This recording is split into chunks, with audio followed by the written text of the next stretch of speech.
tertúlia. Então, boa tarde a todos. Hoje é dia 20 de julho de 2015, segunda-feira. O verbete é de número 3.454, ele tem 6 páginas, 50 logias e 18 máximos. O tema, acervo autoparapsíquico evolutivo, foi elaborado segundo a especialidade para percepciologia. Quem redigiu o verbete já é a veterana Arina Cardoso. Arina Cardoso, ela é graduada em Letras, brasileira, natural de Siderópolis, Santa Catarina, tenepsista desde 2011.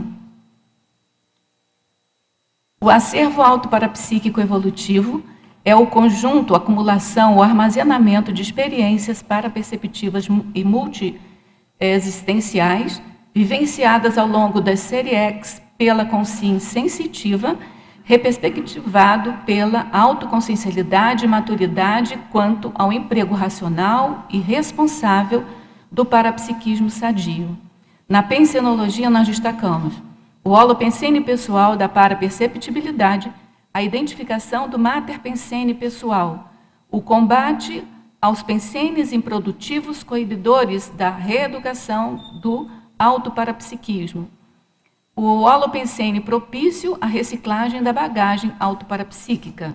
Na fatologia, o ato de valorizar os achados pesquisísticos, o desapego ao paradigma religioso, místico e ultrapassado, o combate vigoroso ao raciocínio a priorístico pessoal, a decisão irrevogável de não sucumbir às autocorrupções, a necessidade imperiosa de fazer recins e ressex ininterruptas, a recuperação gradativa dos gons básicos, a rotina intelectualmente produtiva e o compartilhamento das autovivências visando atares.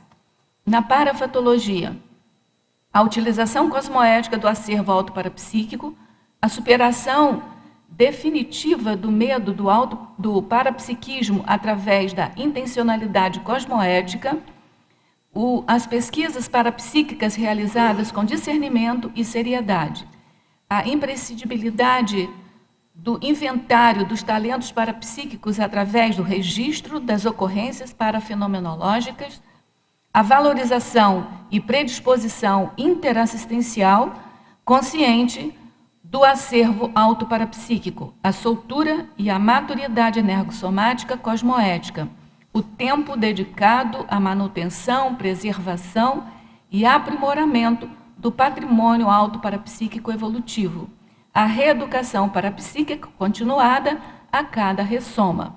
A gente chama atenção que a parafatologia tem 28 linhas, o que constitui o máximo para o verbete. A gente leu só alguns itens, né, e a gente aguarda aí o debate dos demais itens, certo?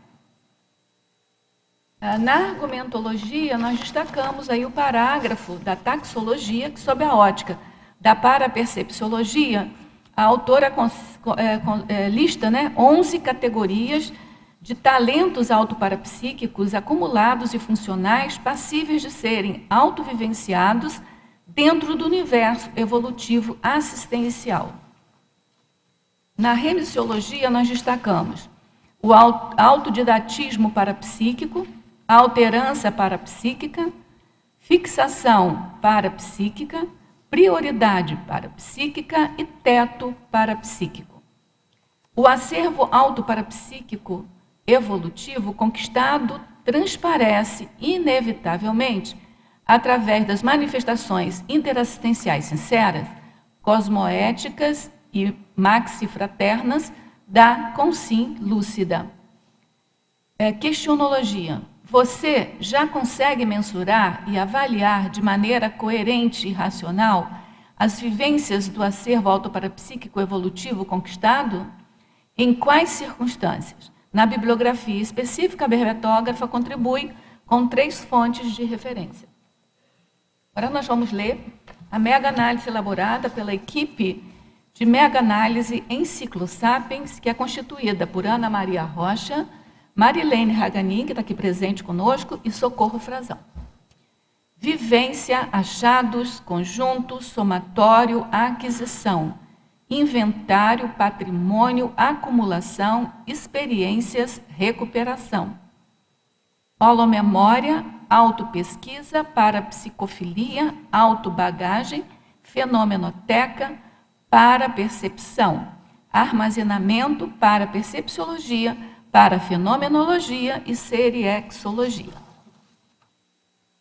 Marina, a pergunta de praxe, assim, para a gente começar o debate, é o que te levou a fazer esse verbete, se durante a realização, a escrita do verbete, se você teve algumas inspirações, se você, a gente quer saber os bastidores também da escrita do verbete. Você pode contar para a gente? Sim.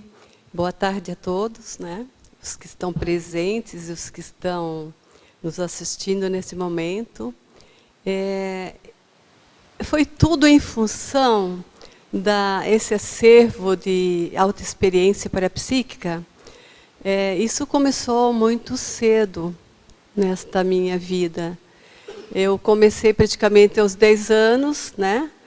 Vivenciando determinados fenômenos e sem saber o que aquilo significava, até em 1986 eu comecei a buscar a parte teórica, estudar, fui até uma psiquiatra para ver o que era tudo aquilo, e ela disse que eu não me encaixava na psiquiatria, que eu deveria procurar, né?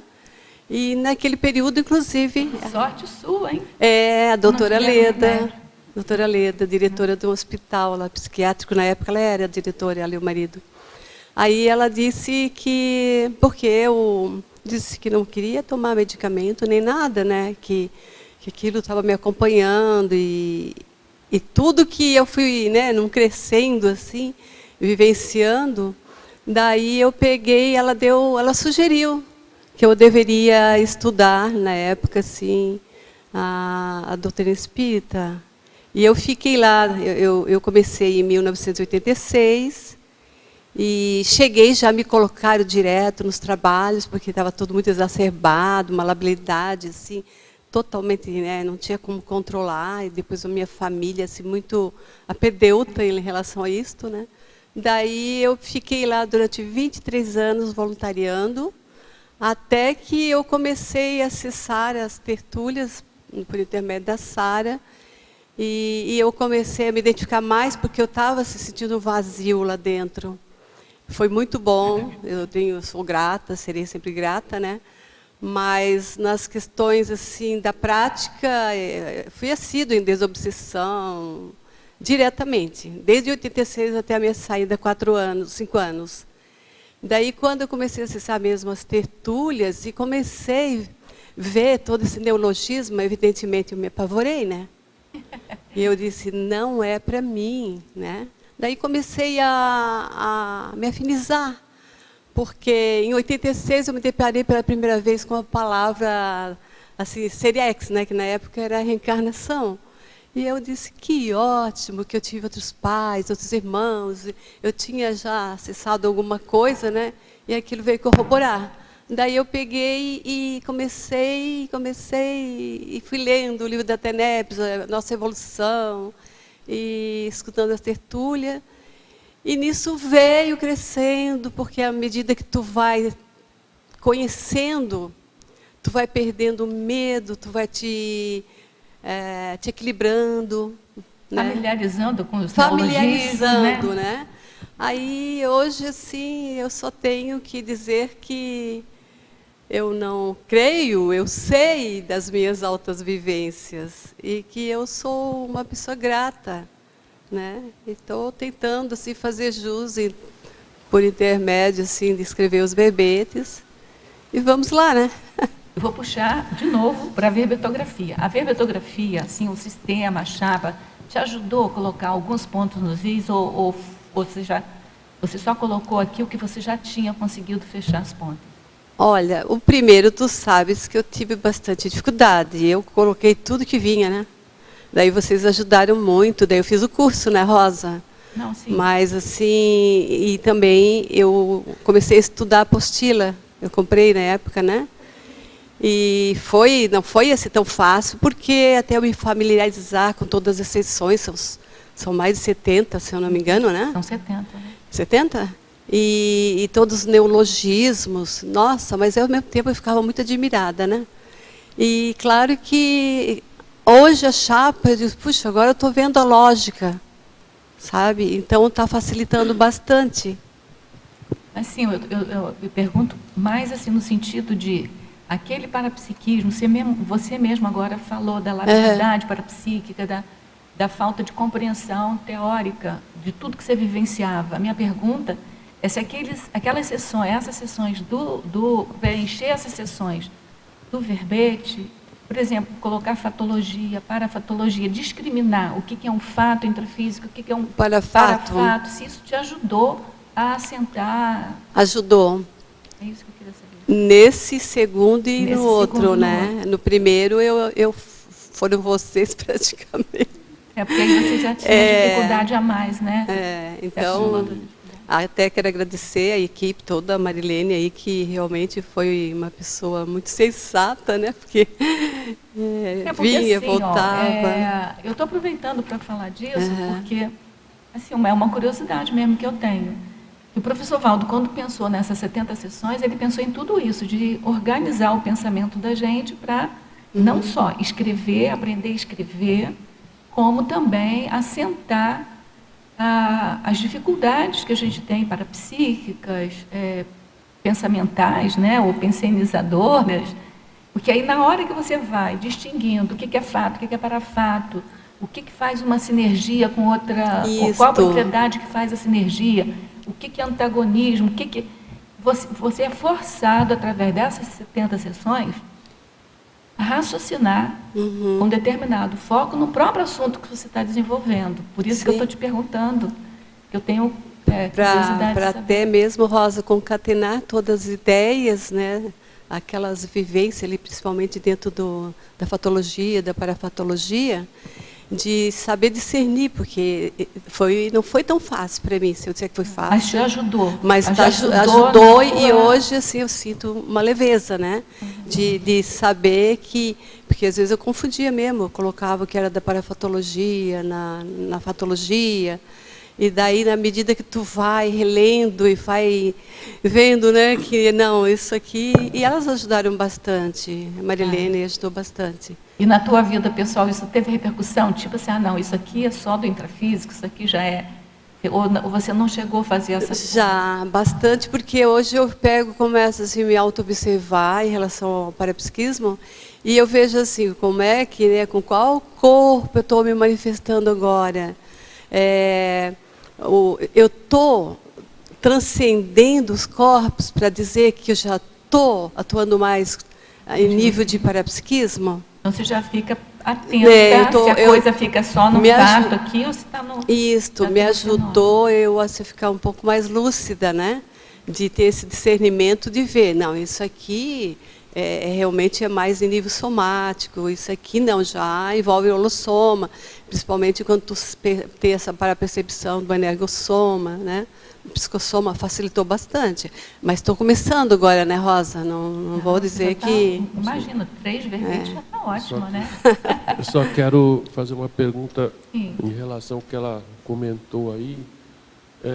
O que levou a Arina a procurar a psiquiatria, né? E você era nova, por que você procurou a psiquiatria?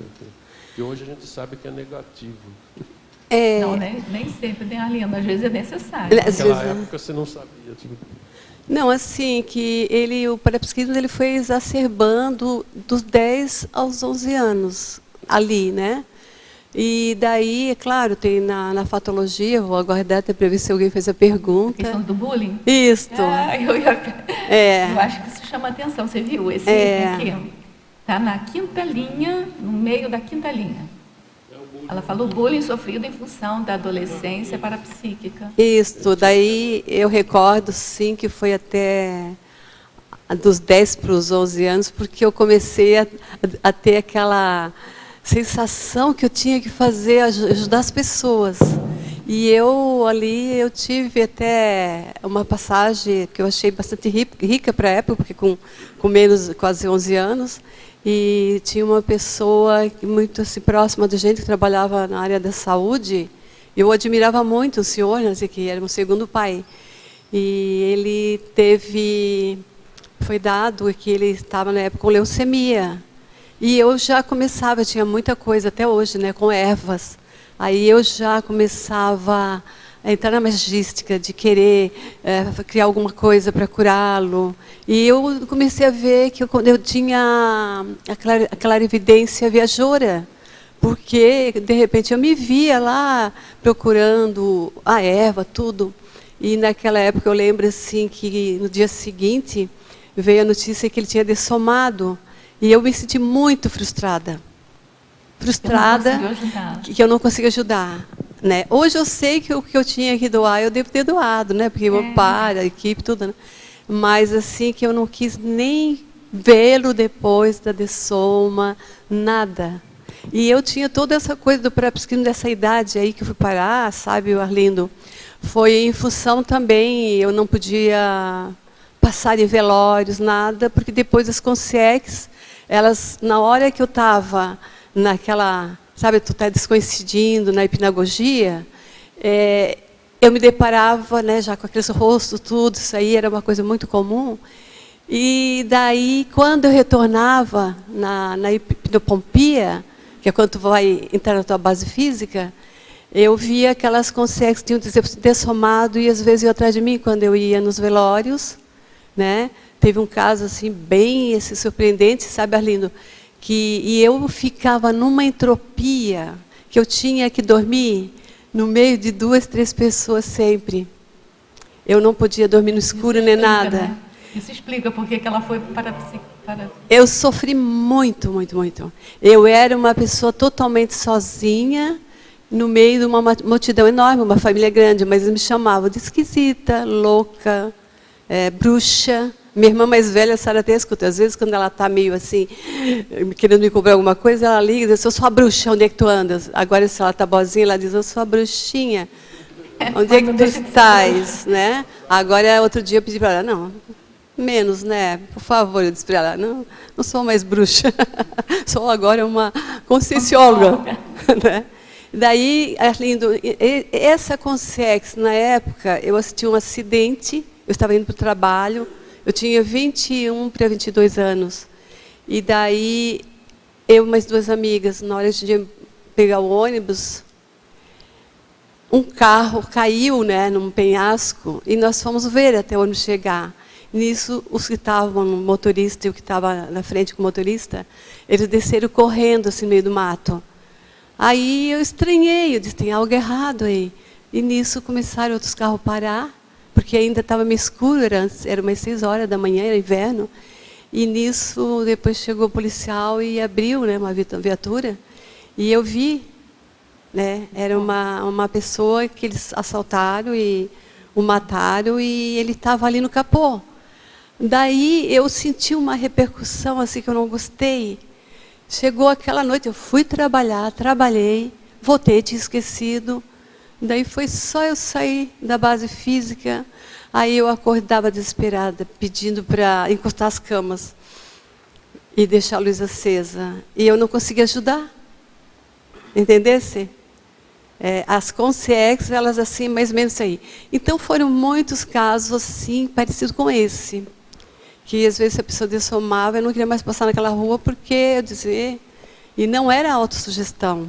Sabe? Mesmo com tudo, eu sabia que não era, eu não queria aquilo. Daí, quando chegou aos meus 33 anos, é que eu fui parar na psiquiatra. Porque a coisa florou demais, demais. E foi o meu primeiro contato, a primeira vez que eu ouvi falar em ressoma, né? E que eu achei, nossa, que ótima, como eu falei.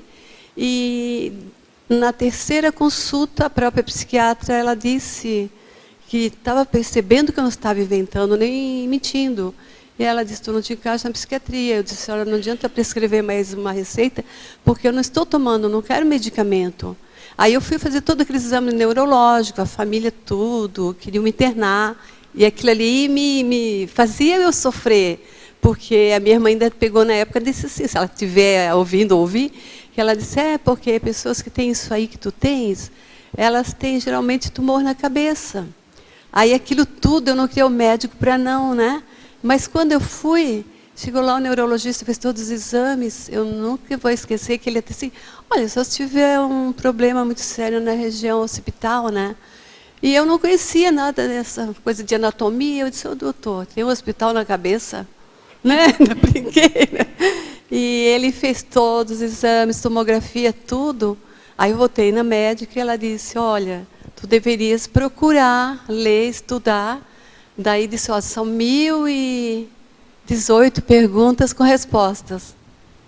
Ela disse, eu sou psiquiatra e não leio, não participo lá, mas nos congressos, a gente às vezes são relatados casos por colegas, né, da profissão, e dá impressão, mas vai devagar, Arina. Daí eu fui e não voltei mais para ela. Ela soube, né? Eu queria te perguntar, primeiro dar os parabéns por você trazer esse tema. Obrigada, Fafá. Segundo, você vê como uma qualidade que é tão positiva, né, e tão pró-evolutiva, como pode atrapalhar por um desconhecimento, por uma falta de formação. Então é muito bom você trazer isso.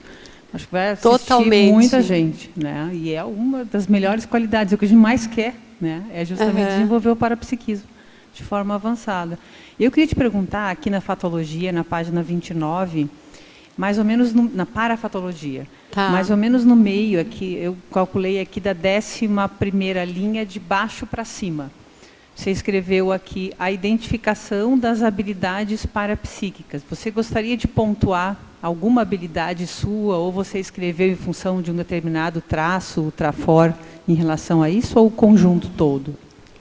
Eu posso até pontuar. Eu comecei a identificar mesmo, o que eu falei, foi quando eu comecei a estudar, né? O que seriam os fenômenos, mas também foi assim, um estudo durante esses 23 anos era meio superficial. Né? Então, assim, o que eu fui identificando ao longo desses anos, que a minha questão mesmo era voltada para a coisa das bioenergias. Porque quando eu estudei o livro ali, com as 1019 perguntas, eu gostava muito daquele capítulo que falava da energia universal, né? Aquilo tudo chamava atenção, que ela era incriada, era indestrutível, e parecia uma coisa que eu já tinha ouvido falar, né? E depois, outra coisa que chamou muita atenção foi o capítulo que falava na projeção, mas assim, muito sucinto aquele capítulo, porque eu usava até o termo desdobramento, e era o que ocorria também muito comigo, sabe? Então, na verdade, eu tive algumas, não posso dizer que são tantas, mas que me deixou muito segura. Eu sou muito segura em relação ao parapsiquismo, né? E daí eu vi que foi assim, a coisa foi aflorando, que eu caí por necessidade na psicofonia. Então, eu trabalhei em desobsessão 23 anos. Quando eu cheguei aqui para falar com o professor Valdo, ele próprio disse que era o melhor trabalho que tinha lá. Até pensei assim, que dizia não, aquilo lá, né? E ele sempre falava isso. Eu nunca passei em desobsessão. Eu trabalhava, às vezes eu entrava até assim, parecia que eu estava carregando um pesão, mas eu entrava, eu me entregava e saía leve, saía muito bem mesmo. Daí esse contato ele foi ampliando. Então foi assim, ó, o que eu posso te dizer, que o que eu mais me identifiquei foi com as energias. Ok, muito bom, obrigada. Vamos ver aqui agora algumas perguntas dos teletertulianos. A verbetógrafa, a professora Arina, na Estrangeirismologia, página 28. Final da primeira linha. O que devemos fazer para obtermos a reciclagem e manutenção da bagagem autoparapsíquica em trânsito multiexistencial? Pode haver perda intervidas intrafísicas? Final da segunda linha, o que é o autoparapsiquismo em pleno Yuri? Tudo aqui na seção Estrangeirismologia, né, Rosa? Então, a primeira ali, ele está falando da... Repete a primeira ali, só o início, por favor. É a reciclagem e manutenção da bagagem autoparapsíquica em trânsito multiexistencial. Porque nós estamos, a cada ressoma é um trânsito, né? Ninguém vai ficar aqui perenemente. Então, essa bagagem para a gente fazer a manutenção, eu começo realmente, eu acho assim, que pela autopesquisa. A gente se auto-pesquisar, não esquecer nunca de usar a criticidade, né? A gente deixar um pouco de ser priorista, para poder ampliar o nosso discernimento cosmoético, esse discernimento sadio. Porque, na verdade, o mental soma é o mesmo, o psicossoma é o mesmo, mas o corpo e o energossoma são outros. Isto. Então, você tem que fazer toda uma adaptação Isto. daquele parapsiquismo que já está gravado lá no seu paracérebro, né, do mental soma. Toda a nossa paragenética. Nossa paragenética vem à tona ali. É como assim, se o parapsiquismo está intrínseco ao nosso DNA, nosso para-DNA, e depois como se refletisse, né, no nosso DNA aqui, na matéria biológica, né? E o outro em trânsito é em função disso. É como a Rosa bem disse, é que a gente, às vezes, a gente esquece que quando nós estamos lá no extrafísico, e a gente é a nossa, né, para procedência, né? Que até eu quero colocar algo aqui bem rapidinho, que quando eu estava dentro da dogmática religiosa, eu sempre a coisa do religare, né? Estar conectado com Deus, um ser onipotente, onisciente, onipresente. E hoje eu comecei a entender que esse religar é com a nossa paraprocedência. Então, quando nós estamos lá, evidentemente que a gente está de psicossoma, porque a gente até descarta, né? O religar, às vezes, é com a gente mesmo. Com a gente mesmo. Porque você tem uma personalidade aqui restringida. Isso. Você pode se religar com você, fora o restringimento, né? Isso, e à medida que a gente vai recuperando alguns contos, a gente vai se religando e vai vendo que tem toda uma lógica, né? E ali, aquela outra ali que é o outro é em pleno Yuri. Em Yuri é o autoparapsiquismo, né? Em pleno direito. É uma expressão em latim, né? Que, pelo menos, foi o que me veio, né? Que é em pleno direito. É algo que pertence a mim. Ninguém é uma bagagem que não dá para transferir, né? Então, na parafatologia, página 29, final da 8ª linha, o que fazer quando se tem a autovivência de premonições fatalistas em relação a outras consciências ao longo da vida? O que fazer? Olha, eu, na época, não saberia fazer nada. Eu entrava numa entropia psicológica, energética, que era horrível. Entende? Horrível mesmo. E ainda bem que eu nunca tive uma predisposição para estar me automedicando, nem usando nenhum tipo de medicamento, que até o momento eu não precisei, né? Mas, assim, eu hoje, se fosse hoje, eu ia pesquisar, eu ia, né, ver o que aquilo ali significa. A premonição é um fenômeno extrasensorial, né? Então, tem que pesquisar bastante, tem que ter confiança, tem que ver o que aquele fenômeno está querendo dizer, né? Aproveitar ele, porque ele deve estar chamando a atenção, e se a gente consegue até dar um sentido mais positivo para ele. Não foi o meu caso, porque o resultado foi um dos piores da minha vida. Mas eu vi que você faz TENEPS, né? Faço. Você pode levar para TENEPS? Sim, hoje é evidente, obrigada, Rosa. Hoje a gente vai iscando, né?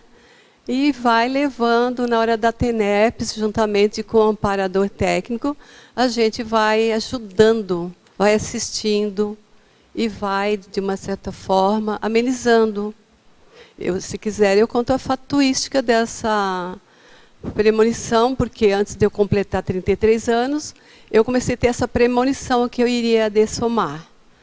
Daí eu tinha uma cirurgia para fazer, eu não tinha coragem, porque eu queria fazer laqueadura, né? Ganhei meu filho, daí não deu tempo, foi parto normal, e eu disse, tenho 3 filhos, vou, né? E eu peguei e ficava mudando a data, como eu fiz aqui com o verbete. Daí, né, Marilene? Aí eu peguei quando, nos 33 anos, a coisa estava se aproximando do meu aniversário, e eu fui levada a uma senhora lá que benzia na época. E ela pegou ainda, sem eu perguntar nada, ela ainda confirmou que eu ia entrar num estado caótico, mas que eu ia ser muito ajudada. E aí, inclusive, ela citou o nome de 2 santos na época, que estavam me dando força, né? Daí é que eu ia dessomar tudo. E quando chegou ali em junho, 1 mês e pouco antes do meu aniversário, veio a notícia, né, que o meu filho tinha dessomado. E a gente sabe, na condição de mãe, quando há uma dessoma de um ente querido, sobretudo um filho, né, que a gente gerou, a gente realmente pensa que vai morrer junto. Né? Morre uma parte da gente, né? E foi através da dessoma dele que a coisa florou mais o meu parapsiquismo. E daí eu disse, eu vou buscar as respostas para tudo isso. Então foi uma premonição fatalista. E em função do meu apedeutismo, da minha ignorância mesmo em relação a esses parafatos e fenômenos, eu fiquei bem destrambelhada na época, bem mesmo. Na Paradoxologia, página 31, poderia nos explicar melhor o paradoxo da subjetividade objetiva da autovivência parapsíquica? É só para lembrar que a subjetividade objetiva da parapsíquica é um verbete da enciclopédia, se a pessoa quiser aprofundar, né? Mas aí faz as suas explicações. Então, eu quando coloquei, eu acho que esse paradoxo aí foi até sugerido pela equipe. Não sei quem, né? E eu vi desta forma, Rosa, até gostaria que tu me ajudasse, se tu puderes, de que vai falando aí que eu vou procurar. É o paradoxo, porque ao mesmo tempo que o objetivo que a gente está lidando, né, com os sentidos básicos, com a coisa do próprio soma, que está com o holossoma ali, ele é subjetivo porque não dá para provar, não dá para estar dizendo assim, olha aqui, ó, então existe a objetividade e a subjetividade. Né? É mais ou menos isso, Rosa? É isso mesmo. Eu vou ler para o pessoal ver a definição. Né? É um verbete do professor Hernandes Leite. A subjetividade objetiva parapsíquica é o caráter tangível, pesquisável, mensurável e comprobatório das parapercepções adquiridas durante o estado alterado de consciência, expressando validade para além da consciência percipiente. Então, é uma subjetividade objetiva, por isso que você falou. Né? Ele é objetivo porque para a pessoa é concreto aquilo.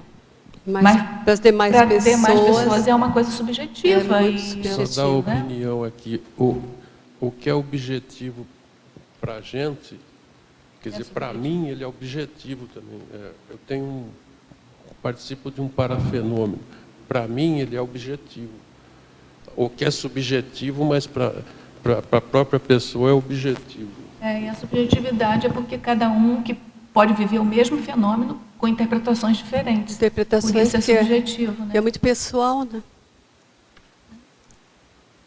A verbetógrafa Arina Cardoso, na Mitologia, página 31, poderia aprofundar o item A Desconstrução dos Mitos Anacrônicos? Olha, a desconstrução, eu comecei a desconstruir esses mitos, que eu conservava bem esses mitos aí a partir do paradigma consciencial. Quando eu comecei a sair daquele fechadismo e comecei a ver toda a lógica do abertismo consciencial. Então, a gente não é uma desconstrução que ocorre assim, num estalar de dedos, é num crescendo, eu ainda tenho resquícios, sabe? Eu não posso dizer assim, tem momentos que ainda alguma coisa me pega, mas não tanto como antigamente, sabe? Então foi através, tudo que eu tenho assim, eliminado, que a gente vai compreendendo aquilo, eliminando, mas com compreensão, é através mesmo das pesquisas, do paradigma consciencial. A gente compreende isso, né? Porque milênios a gente vive nessa Isto. coisa anacrônica. Depois do curso intermissivo, a gente levou a primeira lavada, né? Positiva. E depois, nessa vida aqui, é a vida mais crítica da gente, que vai consolidando a versão mais cosmoética da coisa, né? Mais realista do ponto de vista cosmoético, da assistência. Então, a gente vai andando para frente, igual aquela musiquinha, né? 2 passos para frente, 1 para trás, não tem? Isto. A gente vai indo, mas vai sempre caminhando para frente. Mas persistindo sempre, né? Persistindo.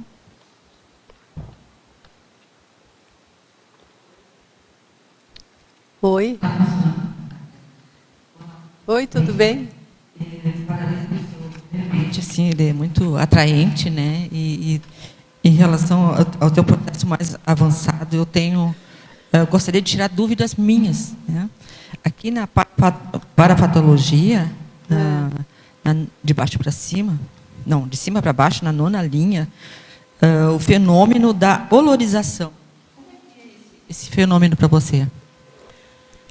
Obrigada, né, Inês. O fenômeno da olorização é outro fenômeno, né, que sempre ocorreu comigo. E ele ocorria quando ele comecei a sentir esse fenômeno, ele começou a ocorrer em algumas visitas que eu fazia, imagina. Era a olorização são cheiros extrasensoriais. E eles têm muito a ver com ectoplasma, sabe, Inês?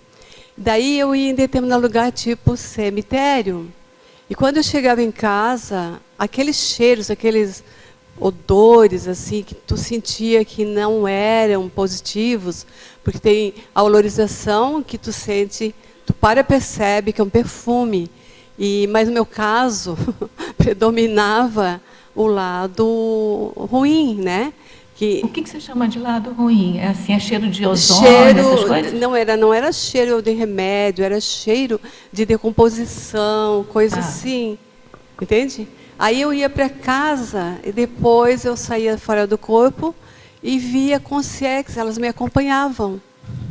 E elas ainda estavam tão assim obnubiladas que elas se sentiam como se estivesse no corpo físico, né?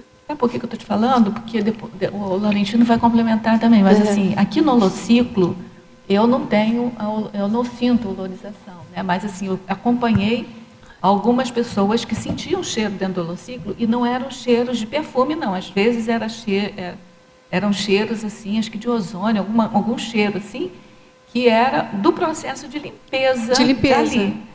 Então, o cheiro ruim, o cheiro bom, não necessariamente quer dizer coisa boa e coisa ruim, respectivamente, né? Mas eu entendo o que você falou, por isso que eu te perguntei. Não, eu perguntei você.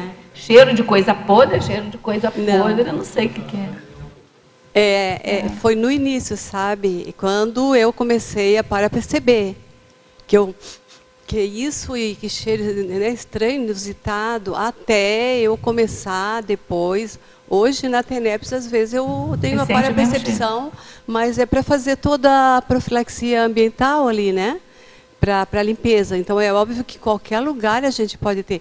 E nem, se essa é a coisa mais correta, nem sempre ao lado negativo, entre aspas, quer dizer que o resultado vai ser, de repente, era para eu prestar atenção e assistir, mas não tinha como. Não, mas eu penso, porque eu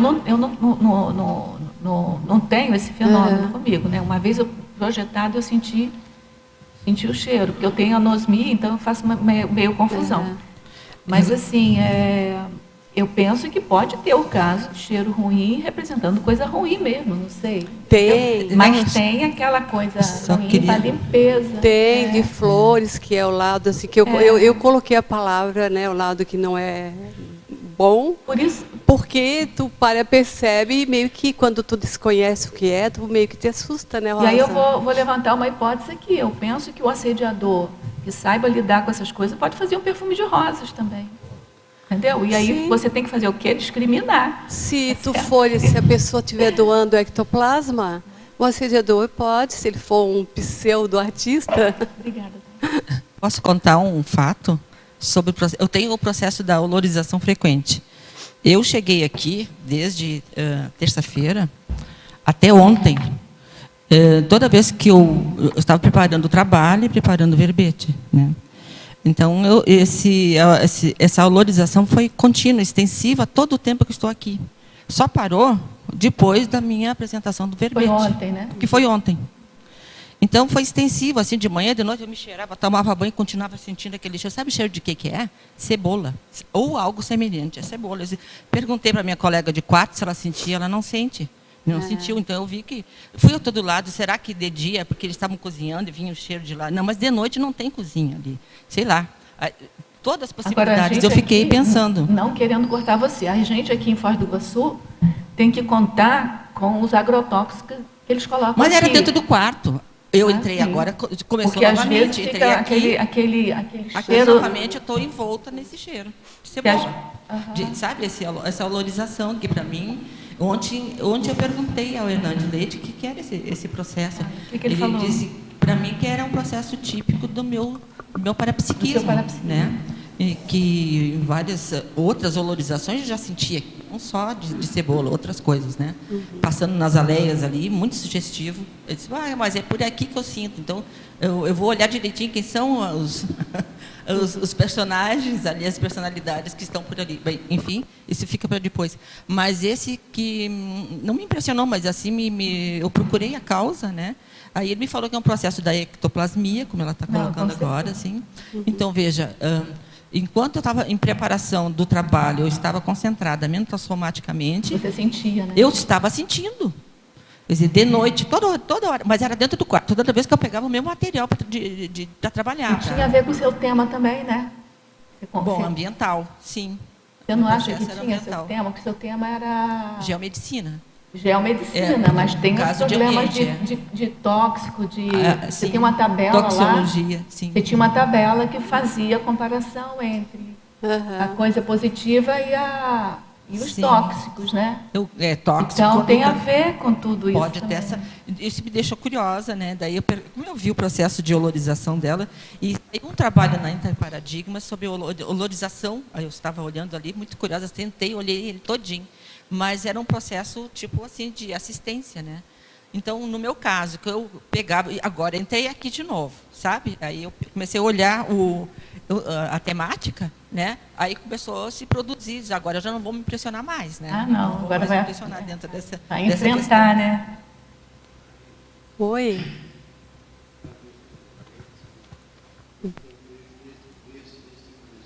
A palavra é um verbete vivido. Você está trazendo para nós a sua experiência. Você falou aqui de olorização e disse que era mais no começo, quer dizer, quando você estava desenvolvendo, quando você ainda não compreendia bem as coisas, isso era mais frequente e, às vezes, você sentia coisa putrefata. Isso. Você quer dizer isso aí, cheiro de defunto? Isso. A experiência nossa nisso daí, quando a gente sentia isso, é que havia alguém recém-dessomado no ambiente. E ele ainda estava ligado ao corpo que estava se desfazendo. E ainda estava preso aqui E justamente era uma assistência que você estava fazendo a essa pessoa. Então você entrava em contato, você assimilava, e o seu amparador usava naturalmente, porque você tinha disposição de ajudar os outros, não tinha? Tinha, mas... Bom, você não compreendia, diretamente. Não tinha problema. Não, mas é porque você era uma pessoa... Mas se alguém dissesse para você, você tem condições de ajudar, você diria sim. Sim ou não? Sim. Então. Sim. E o amparador conhecia você melhor que você mesmo na época. Agora você imagina uma pessoa nova, sem conhecimento nenhum, com esses fenômenos todos. Fica confuso. Não, confunde. Confunde. Até porque tem essa coisa, né? Cheiro de podre pode ser a presença de consciência necessitada, pode ser um cheiro de consciência mais avançado, fazendo limpeza no ambiente. Pode ser, então você tem que, o professor Valdo sempre falava, registrar tudo, ver o que estava antes, o que estava depois, para poder ver se melhorou, se piorou, se houve mudança. Tem que fazer uma análise crítica de todo o processo.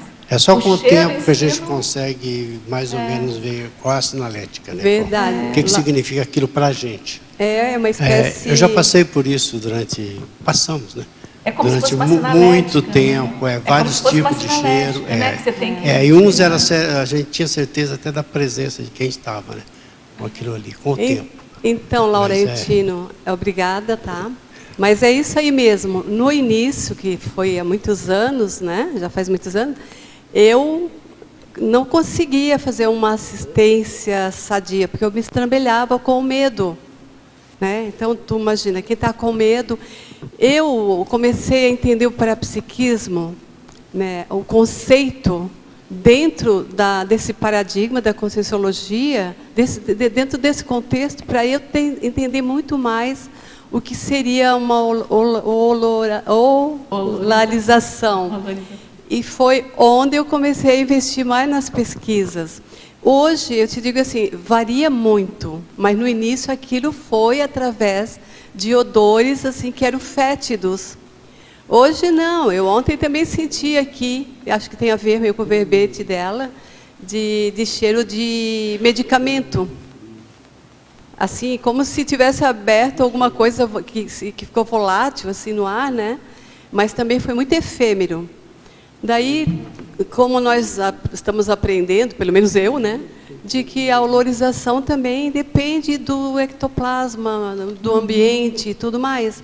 Então, hoje, quando eu sinto, não é tão frequente como antigamente, e eu procuro já interpretar como uma sinalética que é para eu assistir, entendeu? Daí eu vou lá, faço o registro, e procuro assistir e fazer aquele rapport como se eu que estivesse precisando de assistência, porque quando a gente pensa que a gente precisa, a gente consegue entender o que é a necessidade do outro. Então, nesse sentido aí, sabe, Laurentino? A dolorização. O Gabriel, ele tem um estudo que ele faz tudo que é dolorização, ele vai soltar o livro. É lógico que a olorização tem positivo e negativo. Mas eu ia perguntar aqui uma outra coisa para a Arina. Na parafatologia, é a 11ª linha de baixo para cima, né? O uso cauteloso da autobagagem parapsíquica na longevidade, né? Porque a gente também viu aqui que o professor Valdo, na longevidade, ele continuou, sei lá, usando... Por que essa cautela, por favor? Nossa, é de suma importância, porque vê bem, Arlindo, hoje eu estou com 6,3 aproximadamente, né? Então, hoje eu penso assim que a gente quer mais qualificar o parapsiquismo. Esse cauteloso é a questão mesmo do bom senso para lidar com o autoparapsiquismo. Então, é o que eu pretendo, né?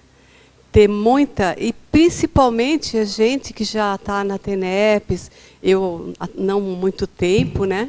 Que eu ainda estou numa pré-TENEPS, eu vejo o quanto é relevante a gente ter prudência com tudo que a gente faz em nível de cinco sentidos, imagina em níveis de sentidos que transcendem a nossa... Isso não quer dizer covardia nem medo. Nada. Cautela Cautela no sentido de se preservar, de poder, para se qualificar, né? Para poder melhor assistir. Essa cautela, talvez, por exemplo, a pessoa já na velhice, vamos dizer assim, ela já tem uma bagagem, uma experiência grande, então ela vai usar aquilo com uma maior cautela. Talvez é isso que quer dizer. Sim, a cautela é que tu imagina bem assim, ó, hoje a gente está investindo bastante no mental soma.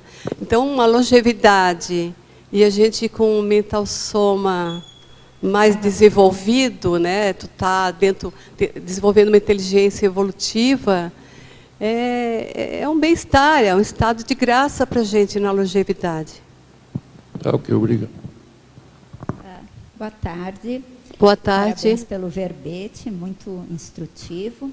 Obrigada. A parafatologia, no final da 9ª linha, você pode falar um pouquinho sobre as retrovivências acumuladas de assedialidade causando temores percepciológicos? As retrovivências, porque imagina, se é a primeira vez que eu estou tendo essa autoconsciência de que o parapsiquismo ele tem que ser usado só de maneira sadia, homeostática, cosmoética, é óbvio que eu também tenho essa leve intuição de que eu tenho, né, essa quase certeza de que eu passei pelo curso intermissivo, por me identificar com todo o paradigma consciencial, eu não fiz bom uso. Então, eu já me deparei tanto em nível de projeção, estando fora da base física, projetada, com consciência me cobrando. E eu já tive retrocognições de ver que eu usei muito para o lado nosográfico, sobretudo uma época ali entre França e Inglaterra, e que teve um final bem doloroso, no caso, né? Por usar, predominou um lado mais nosográfico. Então, eu tenho até essa intuição que eu devo ter sido resgatada, agradeço que me resgatou, da baratrosfera. Então, eu estou me achando assim... Mas não é só você não, viu? Olhando aqui, ó, os nossos colegas, fomos todos resgatados. Qualquer que seja o motivo, você foi para psiquismo, no meu caso pode ter sido ciência convencional, cada uma coisa. Mesmo porque, Rosa, né, numa das retro foi mostrada que eu tinha trabalhado com voodoo, né? E nesta existência eu trabalhei muito com arte plástica, né? Sabe, olha a mistureba aí, né? Artes, foram anos e anos eu como artista. E você sabe que baratosfera tem uma maneira de falar. A baratosfera, nós construímos a nossa própria baratosfera. A gente, quando pensa em baratosfera, a gente pensa naqueles locais, assim, onde eu já até tive uma projeção, e existem aqueles locais onde as pessoas ficam lá, meio quase que indissociáveis umas das outras, sabe? Fica aquele ambiente meio de lodo, assim, as pessoas não se distinguem muito umas das outras. Aquilo ali existe também. Existe, mas não... Existem determinados patamares de São níveis, né? São níveis que não chega a ser aquele nível gelatinoso de baratrosfera. Então, eu penso que a gente não estava, possivelmente, naquele nível lá. Mas cada um de nós estava numa cápsula, assim, da nossa própria baratrosfera, né? Mas é assim, ó, por exemplo, eu no caso ali, quando eu sinto isso, porque foi já... quando eu comecei a trabalhar com arte, eu me deparei pintando uma tela enorme, uma tela grande, e era uma africana fazendo voodoo. Eu adorava aquilo, ela com o ombro meio de fora, com os colares, e o voodoo, e nesta vida, quando eu ficava irritada, eu me via... Fazendo alguma coisa semelhante. Eu não gostava que ninguém ficasse bravo comigo. Porque eu fiz mau uso das bioenergias, nesta mesma eu já fiz. Parabéns pelo verbete. Obrigada. Na página 29, em parafatologias, na segunda linha, você podia comentar mais sobre a superação definitiva do medo do parapsiquismo através da intencionalidade cosmoética? Com certeza, né? Aquela vontade de superar, uma vontade sadia, juntamente com aquela intenção forte, e tendo discernimento que tu não queres mais viver aquilo, aquela perturbação, aquele estado emocional exacerbado demais, era muita labilidade, né? E isso eu vou confessar, eu já sou bem grandinha, mas até uns 6 anos... né, agora, eu ainda tinha dificuldade, mesmo tendo trabalhado lá em desobsessão, tudo, com a questão do escuro. Tá? Quando eu comecei a fazer TENEPs, que era no escuro, no início, eu tive uma certa dificuldade. E eu Com o quê? Com escuro? Escuro, estar no escuro. Você sabe o que o professor Valdo falava sobre isso? Era assédio. É assédio, com certeza. Então, eu venci, eu superei a partir, olha, não é puxando, né, como dizem, jogando confete no paradigma consciencial, nada, mas eu superei, a Sara aqui é testemunha, às vezes eu tinha que colocar pessoas para eu dormir no meio, isso foi depois de adulta, tudo, se eu estivesse num ambiente que apagavam todas as luzes, porque eu entrava numa entropia, começava, na questão da hipnagogia, tu já começa a ver todo aquele rosto. Isso ainda eu vivencio, tá? Eu ainda vivencio. Mas agora você tem mais discernimento. Só que eu tenho discernimento e eu já sei que aquilo ali faz parte e que eu tenho que pegar, utilizar tudo aquilo ali para assistência. Para eu fazer assistência, para eu voltar para a minha base física com mais discernimento. Então, é mais ou menos por aí. Deu para entender? E, Rosa, até mesmo, né, colocando que estou aqui ao lado dela, né, assim, acompanhei bastante as experiências que ela teve. A gente se reencontrou, né, pelas afinidades das ideias. E posso dizer realmente que ela é uma autodidata, sempre procurando compreender aquilo que ocorria com ela, né? E nós estudamos sempre juntas. E é um prazer enorme estar aqui ao lado. Eu acho que essa questão toda ela vai estar defendendo outro verbete na quarta-feira, né? Dando aí como ela diz mesmo, gestando dois, são os gêmeos, né, Arina? Mas, Arina, eu queria te perguntar aqui, na parafatologia, deixa eu ver aqui. Sempre às vezes tu coloca, né, em relação às tuas para-experiências, as tuas experiências assistenciais, que é na 6ª linha de baixo para cima, tá? As para-experiências assistenciais adquiridas durante a prática da tarefa energética pessoal, da TENEPS diária.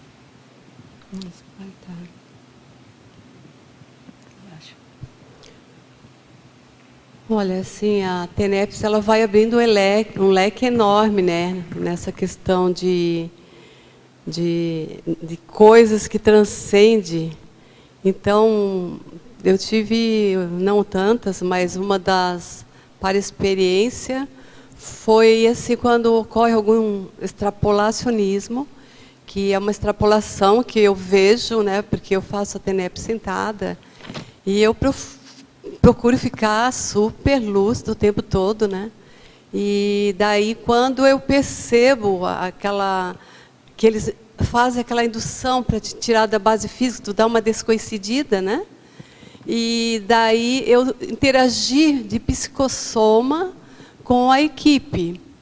Então, eu tive, há pouco tempo até, eu consegui vislumbrar o rosto da amparadora. Ela estava à minha esquerda, e daí eu volto, eu tenho que me controlar para eu não entrar assim, em euforia, né?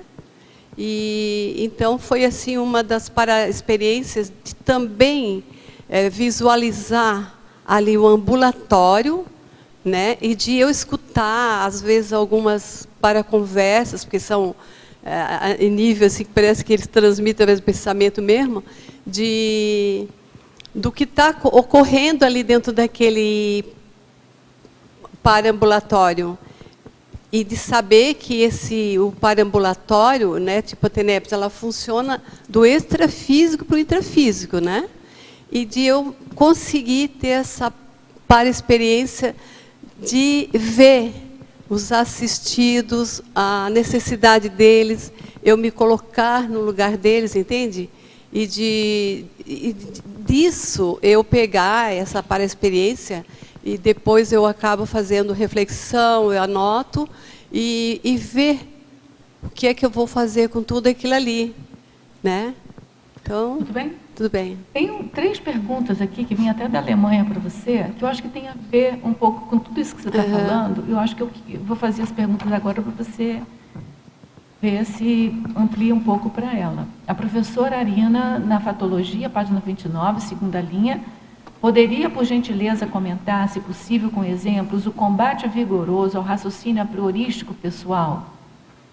E você falou aí, né, do seu trabalho para... Tinha um pouco de apriorismo isso antes, não tinha? Tinha, o apriorismo... Então, como é que você pode fazer isso, né? O combate vigoroso ao raciocínio a priorístico. Eu tenho uma tendência, porque a gente, quando está no fechadismo, a tendência da gente é ser apriorista, né? Não usar tanto a autocrítica, não usar a criticidade. Daí, sempre, eu procuro fazer isso aí, esses combates, através das recins, da autopesquisa. Tem a ver com a segunda pergunta dela. Eu já vou fazer de uma vez. Na parafatologia, página 29, 15ª linha, de baixo para cima, poderia aprofundar a autopesquisa auxiliando na superação da labilidade parapsíquica? Como é que você usou sua autopesquisa para auxiliar isso? Olha, eu comecei a não esconder tanto os meus trafares, sabe assim, de tu começar a querer identificá-los com mais seriedade e de o autoenfrentamento, assim, né? E nisso vai acontecendo, né? Uma coisa que vai puxando uma coisa, tu começa a te auto-observar e começa a ver que tu tem trafares, são inumeráveis, mas que tu também tem trafores. Então, tu começa a lembrar que tu tem que seja um trafor, fazer com que aquele trafor se aflore para poder ter condições sadias, cosmoéticas, para eliminar a priorismose. Então, só para encerrar as perguntas dela, na tecnologia, página 30, terceira linha, poderia comentar a técnica do autoparapsiquismo assistencial? Essa técnica, sim, comigo funciona assim. É uma técnica que tu tem que lembrar, primeiramente, que tu tem que ter uma vontade imperiosa para assistir. Então, a técnica da assistência, juntamente com a tua vontade de melhorar, de estar autoconsciente de que a gente está aqui para assistir. Então, é mais ou menos assim, Rosa. Não sei se eu respondi.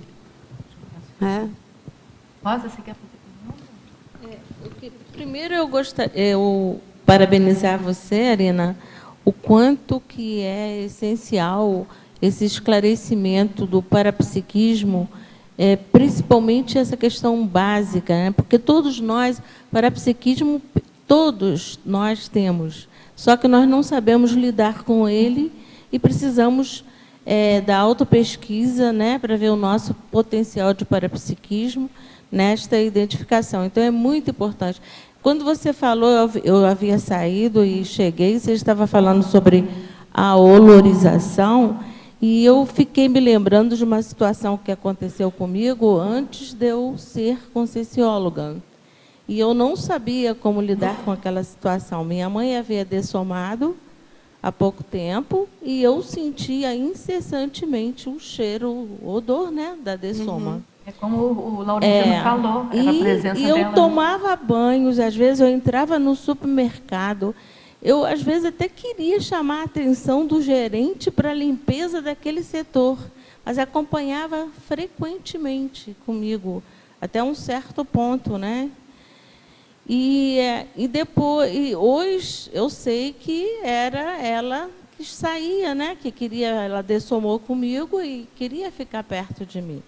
Então, eu não entendia esse processo. Mesmo eu sendo espírita naquela época, não havia explicação disso. A importância da autopesquisa, né? Então, isso aí veio nesse momento que o Laurentino havia chegado aqui sentado e me veio isso aí. Quanto é importante essa identificação e deixar de colocar como mitos, mistérios, né? Procurar identificar isso com uma situação que acontece com todos nós. Eu gostaria de fazer a pergunta seguinte, na página 30, efeitologia, o efeito potencializador do retroparapsiquismo no autoparapsiquismo. Ou, assim, eu quero até desdobrar a pergunta. Como você sabe que fez uso do parapsiquismo de vidas passadas, quanto que você pode aproveitá-lo hoje, após essa experiência de autopesquisa, no seu autoparapsiquismo?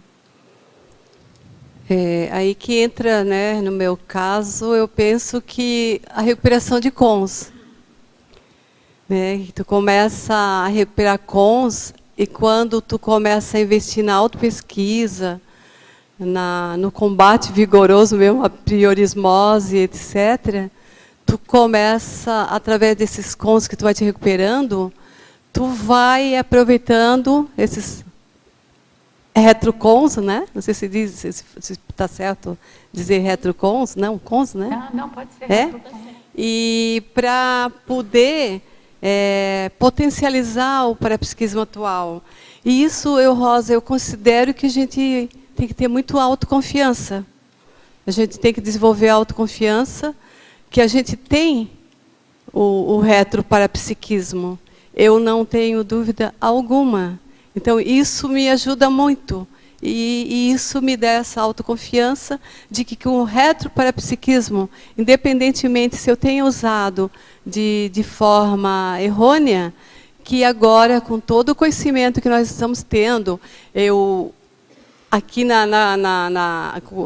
nesse paradigma da Conscienciologia, eu comecei a sentir aquela vontade de ser uma consciência neofílica.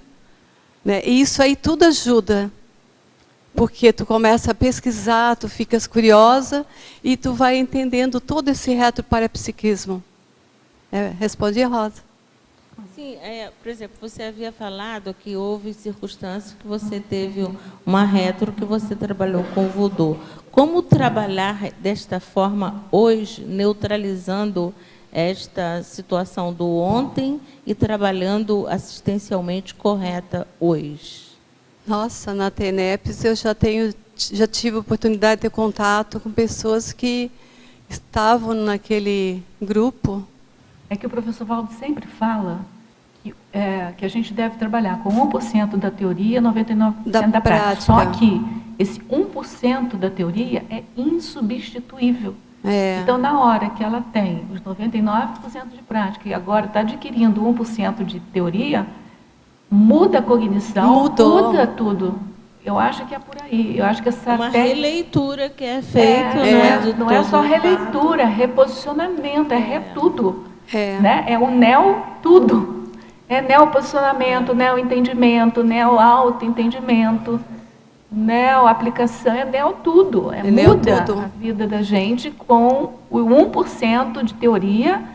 É claro, não é qualquer teoria, porque teorias tem várias, mas assim, a gente está falando uma teoria que é consistente, que ela não tem contradição, que ela tenta explicar com um princípio, com uma hipótese, né, do corpo objetivo. Então, assim, eu acho que a Conscienciologia presta esse serviço à humanidade, sabe? De dar para a gente uma teoria bem consolidada. E, do ponto de vista da filosofia, da teática, tem a Conscienciologia com a cosmoética, com a paradireitologia, que mostra para a gente como a gente vai usar toda aquela teoria que a gente tem lá na projeciologia. Eu acho que muda tudo, né? Não é desfazendo, nem esquecendo a prática que você tinha antes, mas é reformulando mesmo, mudando praticamente a forma de pensar. Como é que diz? É um novo olhar, né? Né? Para toda aquela autovivência pretérita, para tudo aquilo, e colocar isso em ações cosmoéticas. Um outro patamar, né? Um outro patamar. Você abre uma outra e é isso que tu falou. Gente, eu vou pedir licença a vocês, mas eu estou com muitas perguntas aqui. Depois a gente retorna para a discussão. Só na questão teórica, é que a teoria, você tem uma experiência aqui, você vai encaixar isso aqui na teoria da Conscienciologia. Se você encaixa isso numa teoria lá religiosa, por isso a teoria tem muita importância. Pois isso que eu estou te falando, que a teoria da Conscienciologia é uma teoria da projeção consciente, com uma hipótese sólida, que é do corpo objetivo, e com toda uma teoria consistente. Né? Então, eu concordo com você, não é qualquer teoria, é uma teoria que te explique, né, eu estou falando dentro, né, o que eu tenho estudado, está tudo inserido no contexto quando ele fala do paradigma consciencial. Vamos lá, nós temos bastante perguntas aqui, o tempo nosso está... Vamos lá. A verbetógrafa, na estrangeirismologia, página 28, última linha. Como a verbetógrafa caracterizaria o novo currículo vitae do parapsíquico interassistencial? Olha, isso aí até foi tão interessante, né, o currículo vitae, porque hoje eu vejo assim, eu tive acesso a cursos, a gente está tendo já, eu coloquei esses cursos no neocurrículo, os verbetes, eu considero que a TENEPS também, né, tá inserida ali nesse neocurrículo, é mais ou menos isso. Tá bom. Na fatologia, página 29, quarta linha, poderia relacionar a autodisciplina imagística com o contexto do verbete? É na parafatologia ou na... Na fatologia, página 29. Repete, faz favor. Na quarta linha, poderia relacionar a autodisciplina imagística com o contexto do verbete? Eu penso que se a gente não priorizar essa autodisciplina com a imagística, e se a gente não tiver assim, um discernimento mais apurado, a gente acaba confundindo as coisas. Então tem que colocar o discernimento para sair da imagística, para a gente pesquisar aquele fato, aquele parafato, para não... Como é que eu diria, Rosa, aí? Você fala... eu acho que é para poder tirar uma conclusão mais realística. Mais realística, mais racional, né? De tu sair mesmo da imagística, porque a imagística não nos leva a nada. Na parafatologia, página 29, segunda linha, poderia comentar como foi o processo de superação definitiva do medo do parapsiquismo através da intencionalidade cosmoética? Já foi respondida? Mas faz uma síntesezinha, porque a gente não sabe se a pessoa estava já aqui. Então, essa superação definitiva se deu a partir da autopesquisa que eu aprendi, né, estou aprendendo, dentro do paradigma consciencial.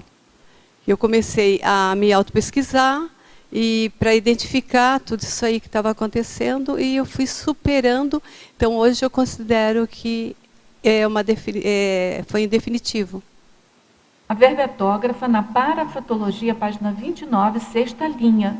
O que são os pedágios parapsíquicos conscientes e inconscientes autovivenciados? Os pedágios parapsíquicos, todos nós, a todo momento, a gente pode passar, né? Não estamos livres dos pedágios. Então, quando eu era mais jovem, a maioria ocorria de maneira inconsciente.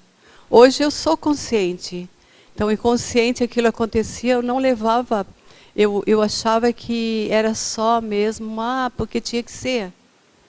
Então, pedágio para você é o quê? É um fato que é aquilo que te dificulta em algum momento específico, isso, mas não impede. Não impede. Né? Na crescendologia, página 31, quarta linha, poderia diferenciar os itens do crescendo evolutivo, passe para o escuro, TENEPS, autovivência pro-OFIEX?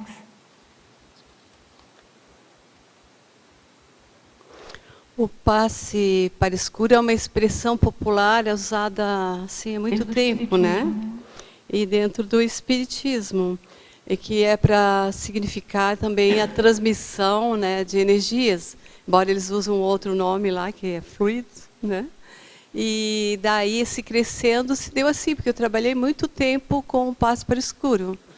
Eu já fazia dentro da minha casa, depois da dessoma do meu filho, eu comecei a fazer. E fui até, assim, criticada bastante pela família por eu estar fazendo isso, porque eu estaria... de uma certa forma, atraindo espíritos, aquela coisa toda, e eu dizia que eu me sentia muito bem fazendo aquilo. Eu poderia dizer não sei se é essa a diferença, mas o passe para o escuro era baseado mais no mediunismo, na no mediunismo, né? A TENEPS já é na passividade ativa. Ativa, e a OFIEX autoconsciente, e a OFIEX já... A OFIEX já é uma outra realidade. É outra realidade, né? Porque você... a TENEPS é um ambulatório, que é de lá para cá. Já eu vejo assim que a OFIEX, eu não tenho OFIEX, sim, mas né? pelo que a gente estuda... Mas pelo que eu entendi, que é um para-hospital. Porque na TENEPS eu percebo que tem até algumas vezes que tem... Até eu comentei uma vez aí com a Sara, eu disse, mas pode, a consciência voltou, ainda bem destrambelhada. Daí, realmente, pode, tem na TENEPS, ela pode vir uma, outra vez, e já na OFIEX ficam lá internados. São os casos mais sérios, eu penso assim, ó, se eu estiver errada, me corrija. Não, é isso mesmo, e pela definição assim, a CONSIM, ela vive como um polo, mas ela vai projetada e trabalha diretamente lá na OFIEX. A professora Arina, na sinergismologia, página 29, poderia expandir o sinergismo patológico, apedeutismo parapsíquico, acriticismo? Apedeutismo parapsíquico. Apedeutismo é aquilo ali que mais ou menos eu falei, né? É quando a gente está naquela ignorância, daí o parapsiquismo ele é muito mais lábil, destrambelhado, a gente está mais dentro da dogmática religiosa. No meu caso foi isso aí. E o acriticismo é para que a gente realmente tenha essa coisa da crítica, do discernimento. Então, se você não conhece nada a respeito do parapsiquismo e não tem crítica nenhuma, uma coisa potencializa a outra e você fica com o parapsiquismo destrambelhado. Destrambelhado, e tende mais para o lado mesmo primitivo, né? Na trinomiologia, página 31, segunda linha, poderia expandir o trinômio autoparapsiquismo, emocionalismo, pedágio parapsíquico? Mais ou menos você já falou sobre isso, né? Só que aqui nesse trinômio tem uma novidade do emocionalismo. Então, o emocionalismo ele é um fator que prejudica, né, muito aquela coisa do parapsiquismo, e faz com que a gente tenha mais pedágios. É porque o assediador adora, né, que a gente perca a emoção. A emoção. Fica com a emoção abalada, não, porque ele pode... Com a emoção a gente perde o discernimento, perde o bom senso, né? Aí ele deita e rola, né? Entra numa entropia, ele deita e rola.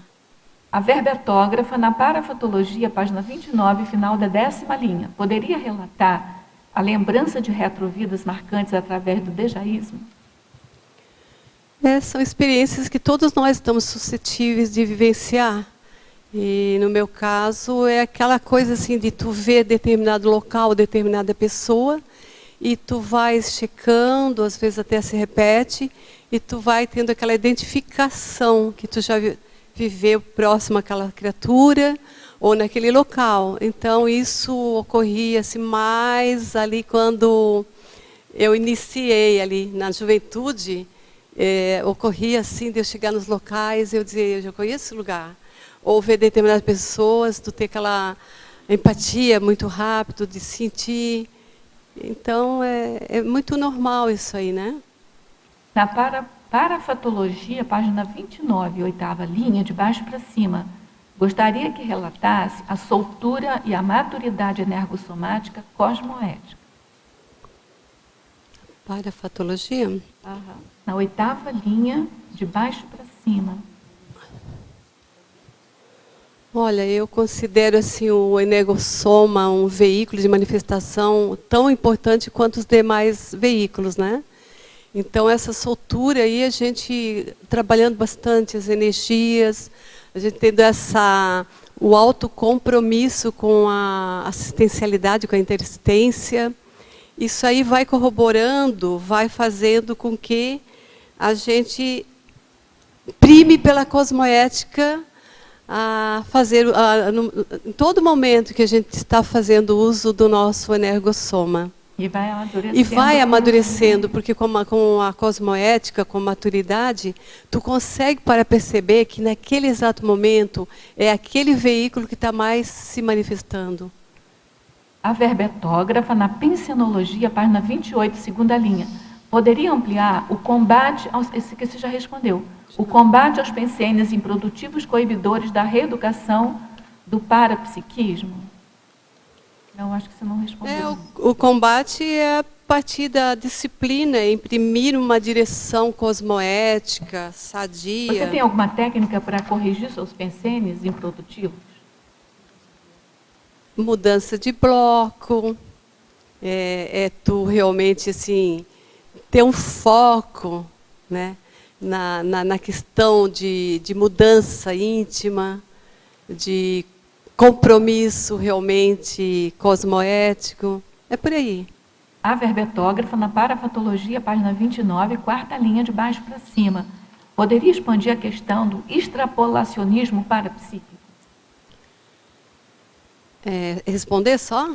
Eu acho que ela quer que você expanda mais essa ideia do extrapolacionismo parapsíquico. O extrapolacionismo eu considero assim como um aporte, né, que foi uma benesse que tu recebe e da IPEX, até para a gente ver que a gente pode ir mais com o nosso parapsiquismo, com a nossa assistência. Então, na TENEPS, assim, é importante a gente ficar atento, porque às vezes ocorre, né? E não também entrar no deslumbramento, é tudo para enriquecer a nossa autobagagem parapsíquica. É uma parametodologia, né, para ensinar a gente a evoluir na parapsiquismo. E a verbetógrafa, na taxologia, página 32, qual o principal fenômeno parapsíquico vivenciados por você na adolescência, os quais lhe fizeram tomar a decisão de aprofundar a pesquisa para esclarecer os fatos? Não foi só um, né? Mas o que foi mais relevante naquele período foi a psicofonia. Foi bastante. Foi sempre muito salutar, né? Eu achei que o resultado era muito salutar. E a coisa do rapport, de tu sempre... Aquela premissa, né? De querer para o outro aquilo que tu queres para ti. Então, eu sempre, nesse trabalho assim de psicofonia, eu me colocava no lugar ali da consciência, até que um dia eu escutei que outrora eu estava por ali, né? Eu era o assistido, né? E que agora eu estava na condição de assistente, mas que é uma coisa tipo um revezamento, né? Então é por aí.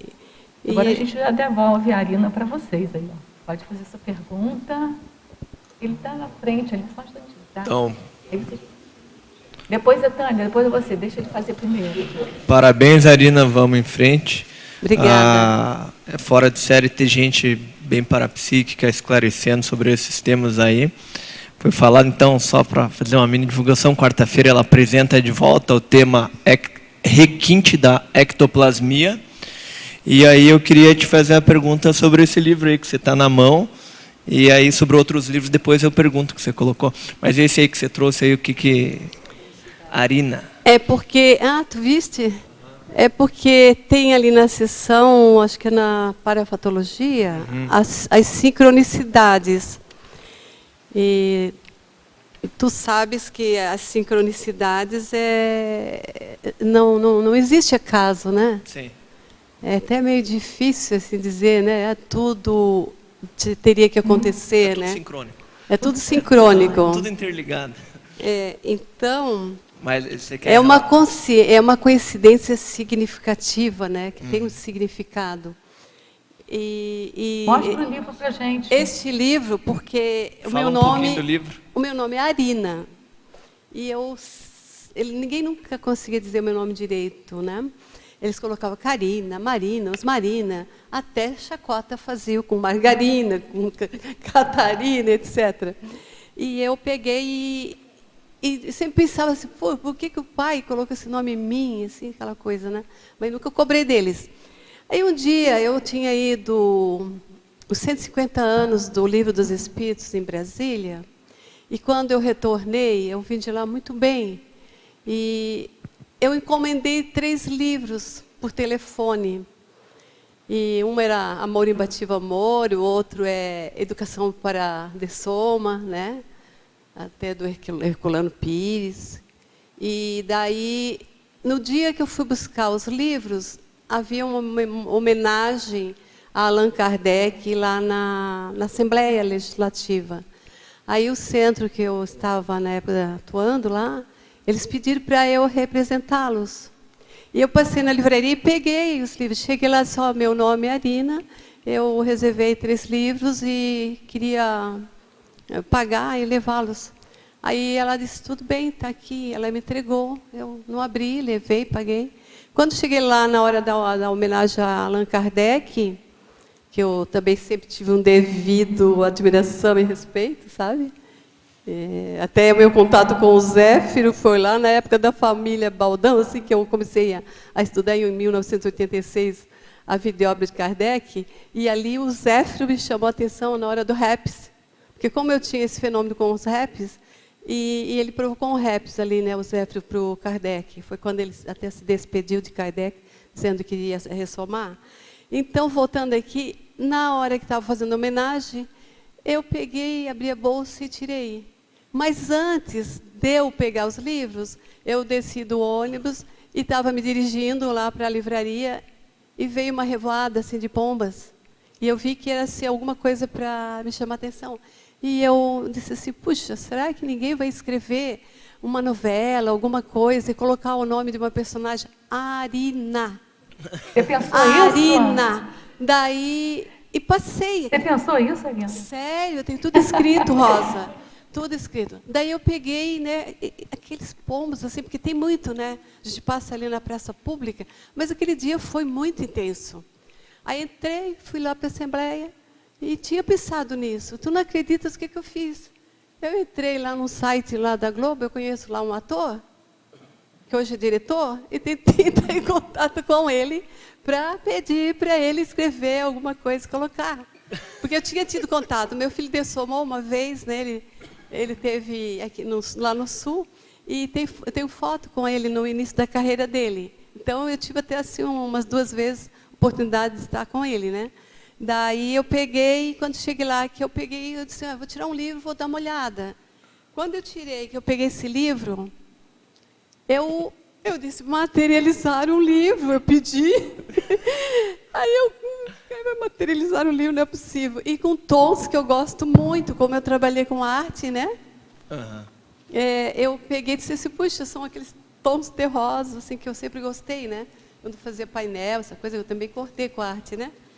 E perguntei até para algumas pessoas que tinham mais experiência, assim, com a doutrina lá.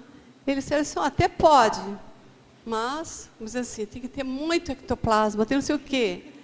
Aí ele disse, e agora? Como é que tu vai fazer? Eu disse, bom, agora já fechou, amanhã eu telefono e pergunto se há esse romance, né, o romance de Arina. É uma história narrada tudo lá na Espanha. Eu estive na Espanha, e bem no local onde eu estive, Toledo, tudo, assim, que lá me chamou muita atenção. Ali, Madrid, Toledo, né? E bem na época dos Templários ali, Aí eu peguei e no dia seguinte, olha, eu não consegui dormir. Acordei, eu não estava aqui na Conscienciologia, né? Eu estava lá, né? Aí eu liguei, ela disse, não, de fato, veio uma senhora aqui e ela disse, me encomenda uma caixa, e fez o pedido de uma caixa com esse romance. Elas não conheciam também, não tinham lido nada. E daí ela disse assim, e na hora que tu viesse aqui, eu devo ter confundido, tu dissesse assim, ó, meu nome é Arina. Aí eu pensei assim, é o romance de Arina. Pegou o livro e colocou no lugar do outro. Entendesse? Então, eu acho assim que foi quase uma serendipitia, né, Rosa? Porque foi um achado, ele veio assim. E eu passei a gostar do meu nome. Ah, que ótimo. Então, Rani, agora... E só para falar, o livro é bom? Tu sabe como é aquela leitura meio água com açúcar? depois que tu começa na neofilia, dentro desse paradigma, mas vale a pena. Mas foi retrocognitivo para você? Porque você falou em Toledo, Madrid e Templários. Isto, foi. A gente estava nesse buraco aí. Foi. E a história, assim, toda narrada ali, eu me identifiquei bastante com... Pode ser que seja retrocognitivo. Psicografia. Eu não conheço a autora ali, mas a psicógrafa, mas ela tem vários livros. Mas eu só li este. Tânia, agora chegou a sua vez. Arina, chegou minha vez. Bom! Eu tinha marcado 4 coisas, mas 3 já foram perguntadas. Então, sobrou uma. Está certinho, né? A gente tem pouco tempo, né? Olha só, é de baixo para cima, na 13ª linha. No meio da 13ª, tá? Parafatologia? Parafatologia. 13ª, dificuldade em extrair o conteúdo do parafenômeno. Como é que é essa dificuldade? Como é que você sobrepaira e supera? Tive bastante dificuldade, porque eu ficava muito mais atrelada ao fenômeno, né? E a gente sabe que o fenômeno ele tem um determinado valor, mas que a gente, é o conteúdo que a gente vai transformar em ações, e essas ações, quando bem homeostáticas, sadias, cosmoéticas, a gente pode até transformar em verpons, né, Tânia? Então, eu perdi essa dificuldade também faz pouco tempo. Deu para entender mais ou menos, Tânia? Sim, parabéns. Obrigada, Tânia. Esperar aí. Mais uma vez, parabéns pelo verbete. Então, show. Obrigada, Tânia Capitânia. Posso agora? Posso? Posso? Você está na frente. Aqui na Fobiologia, da página 31, ali você fez a remissão, superação de parapsicofobias, traumatofobias, do parapsiquismo milenar, né? Qual foi o trafor que você utilizou aqui nesse processo? Só um minutinho. 31, não, fobiologia, lá embaixo. Fobiologia. Na fobiologia? Esse processo de fobiologia, que é de remissão e superação. Tu perguntasse como? Trafor. Qual o trafor que você utilizou nesse processo? O trafor foi o autoenfrentamento mesmo, é a coragem... Coragem evolutiva. Evolutiva. Tu ter coragem evolutiva para discernir que nós não precisamos ter mais isto, que é uma realidade que não dá mais para negar, independentemente de acreditarmos ou não no mundo extrafísico, nós estamos o tempo todo interagindo com ele. Sim, mas o caso já no processo final, mas no processo inicial, um trauma é um trauma, né? Como é que a gente trabalha ele, né? Então, daí tu começa a te auto-pesquisar e tu começa a ver que aquilo ali não tem sentido, que tu vai superando. Eu fui superando através da assistência, de realmente querer retribuir aquilo que eu desenvolvi, né? E que hoje os traumas se recuperam através das recins, da interassistência. Eu acho que quando a gente insiste mesmo em ajudar, a gente vai automaticamente se ajudando. Eu acho que quando você começa a compreender o seu próprio mecanismo de ação, se você quer interferir naquele mecanismo, você consegue. E aí o trauma, acho que fica de menor importância, mesmo que não fique. Eu vejo semelhança, eu queria saber como é que foi o processo dela de remissão. Para mim foi através da intersistência. Vai que vai, né? Tá tu mesmo aí. Mas eu acho que é necessário tu agir, vem aquela coisa assim, vai e faz, né? Mas você não acha que tem também a coisa da reeducação cognitiva aí? Porque se você... Tinha tudo isso. Se pelo que eu penso, assim, vocês já tinham tendências assistenciais. Senão não chegariam aqui. Mas o que fizeram diferente nesse movimento assistencial que fizeram com vocês abandonassem esses mitos e tal? Vocês e nós, né? Todo mundo aqui. Sim. Eu acho que foi a reeducação cognitiva. Foi a criação de neocognição que possibilitou aí de neossinapses para fazer a mesma coisa de modo diferente. Para poder fazer porque senão de modo ficaria na mesma diferente. coisa. Né? É isso aí. Eu penso que seja isso, né? Sim, eu acho que é esse o processo. Porque eu não sei você, mas pelo coragem não aparece. Pelo verbete seu de ontem, você estuda bastante. Pelo que a Arina falou, ela estudou bastante, ela se dedicou aos estudos, né? Mesmo na época do Espiritismo. Só que aqueles livros não bastante, não entende? foram Agora bastante para você. Eles são importantes? Eu penso que sejam importantes, sim. Sim, foram importantes. A gente também lê muito os livros, só que não bastaram. Então, você continuou seus estudos, mas o estudo, que é a criação de novas cognições, eu acho fundamental. É que tu começa também, se hoje tu vai estudar, tu tem um estudo mais assim, com aquele olhar parapsíquico. Muda tudo. Né? Que tu sabe assim, que tu tá ali, se tu tá investindo numa pesquisa, numa autopesquisa, tu tá também com um amparo. Isso aí tudo vai fortalecendo a questão da superação. Tudo bem? Agora, Marcos, acho que chegou a sua vez. Depois dele, você. Parabéns. Eu queria perguntar o seguinte. Obrigada. Nada. Vou fazer primeiro assim, um comentário de uma experiência que eu passei. Eu fiquei 5 anos bem doente, né? E acabou que eu consegui sair dessa fase, né? E depois seguir minha vida. Foi novo, aos 20 e poucos anos. Assim, por uma sequência, acabei indo trabalhar de novo nessa área, não dentro da Conscienciologia, mas por onde eu tinha nascido, com meu irmão, até junto com meu pai e os amparadores, né? Não tá bom? Eu sou carioca. Mas então, onde é que está a câmera aí? E fala para onde? Qualquer... Então, aí o que aconteceu foi o seguinte, depois desse tempo, houve um desenvolvimento parapsíquico relativo dentro desse período, principalmente no final dos 5 anos, uns 3 anos, uns 2 a 3 anos. Mas eu acho que a extrapolação que houve parapsíquica, como você estava falando antes, uma boa parte dela, ou a maioria talvez, tenha sido por retrocons que embutiam dentro essas capacidades antigas. Né? Com certeza. E veio de uma forma forte, me fortaleceu, junto com outras coisas, até a predisposição para assistência,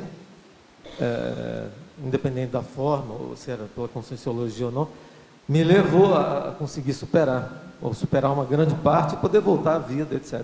Então, agora, assim, escrevendo, pesquisando mais essa fase da minha vida e o assunto, e foi bom ter vindo aqui, porque esse tema seu, acho que esclarece bem isso aí.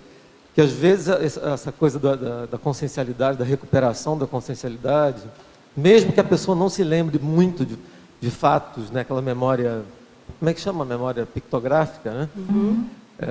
De passado, às vezes traz capacidades para você, desse acervo que você já tem ou já tinha, que servem até para você, e às vezes são, vamos dizer, favorecidos essa retomada dessas capacidades por causa da tua vida, ou dificuldades que tenham, né?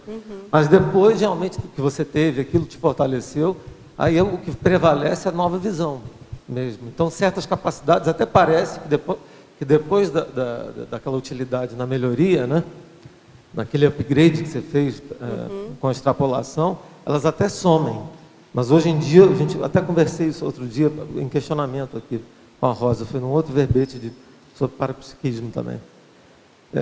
Se não é bem vamos dizer, uma ausência, nenhuma diminuição dessas capacidades, e sim que essa releitura está trazendo uma nova forma de se manifestar, por causa da própria orientação nova, da priorização nova, e por aí vai. Mas eu queria te parabenizar, que esse verbete traz junto uma série de reflexões a respeito disso aí, para nossas próprias vidas.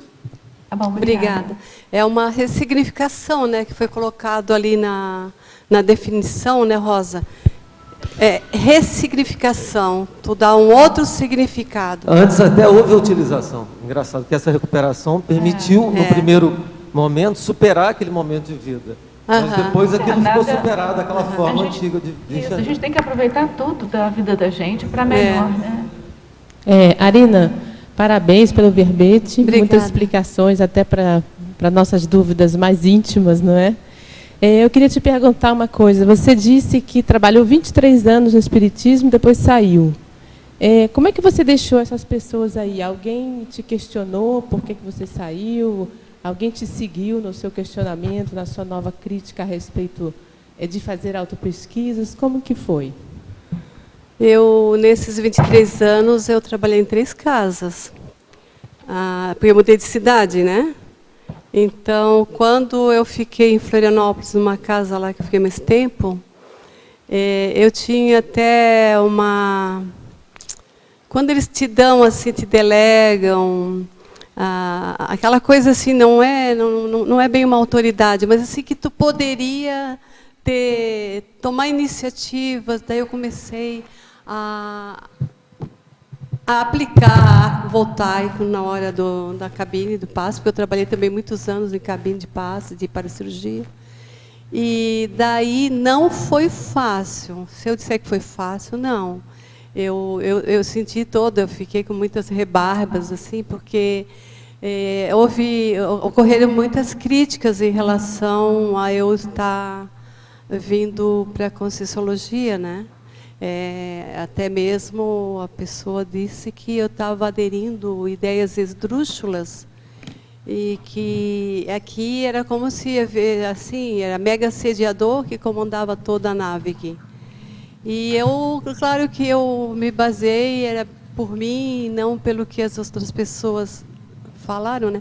Então eu procurei sair, e é claro que eles procuraram fazer de tudo para que eu ficasse. Mas eu acho que uma coisa que importa muito são os resultados. Resultados que você vê em si, a autotranquilidade que dá em você. Aí não importa o que os outros falam. É o meu para-dever. Eu saí de lá assim, eu fiz aquilo que estava dentro das minhas condições, né? Como pessoa, como parapsíquica. E depois disso voltou assim o normal, mas assim, claro que ainda vejo que alguns espíritas, eles meio assim que estão inconformados, mas não. Eu os coloco na TENEPES, os olhos assim com grande gratidão, porque também teve coisas muito boas. Eu sou muito grata. Entende? Deu para entender? Bom, Arina, para fazer a acabativa, né, do teu verbete, gostaria que explicasse para nós. Está desligado, não está não? Liga.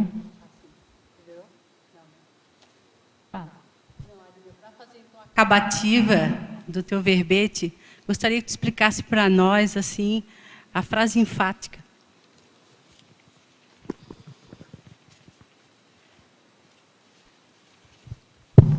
A frase enfática está bem clarinha, né? Está bem transparente aqui. Transparece. Esse acervo autoparapsíquico evolutivo, que é conquistado individualmente, ele tem que transparecer através das nossas ações. É uma coisa que é inevitável, né? Essas manifestações parapsíquicas sinceras, que a gente lembra da fraternidade, de quanto é sumamente importante a gente trabalhar interassistencialmente, mas com discernimento, para fazer com que esse parapsiquismo se torne amanhã ou depois um parapsiquismo mental somático. Que este é o meu sonho de consumo, né? É chegar no parapsiquismo mental somático. Deu para entender?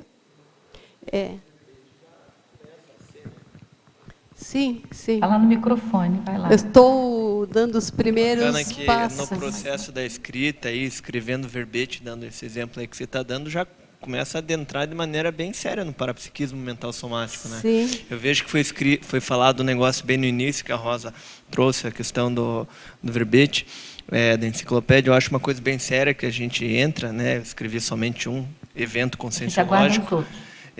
Está vindo um segundo. Tá bom. Interação, bulimia, culinária. Mas é o seguinte, eu acho uma questão bem séria, que a gente entra num processo da de uma paratecnologia, isso nos ajuda muito. Isso é o que eu, pelo menos, vejo de mais sério. Então, eu acabo até, às vezes, usando a chapa verbetográfica para outras coisas. Mas é um negócio assim que não dá para explicar muito. Aliás, daria, mas demora para explicar. Mas sabe qual é a questão É mais muito séria? processo de paratecnologia mesmo. Processo de neurosinapses, isso aí eu tudo. acho que ele mexe, por isso que eu fiz questão de perguntar bastante para você. Porque na discussão da gente, a gente chegou à conclusão que prática a gente já tem, vocês já tiveram, vocês que são mais parapsíquicos e tal, já tiveram bastante. Então, o que mudou?